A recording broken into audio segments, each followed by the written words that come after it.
Ang may advice ko sa inyo bilang inyong senador na taga Davao at maaaring magamit nyo ito pagdating ng panahon. Natutunan ko rin ito noon kay dating Pangulo Duterte. Alam mo, hindi siya nakikialam sa trabaho, basta gawin mo lang yung tama.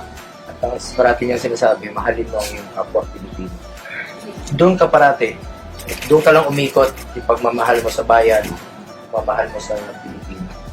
At always interest ng bayan. Kami mga public servant, yan lang parati kong ina-apply. Inuuna ko talaga yung mga mahirap natin. Yung mga walang matakbuhan, hindi na nasa gobyerno.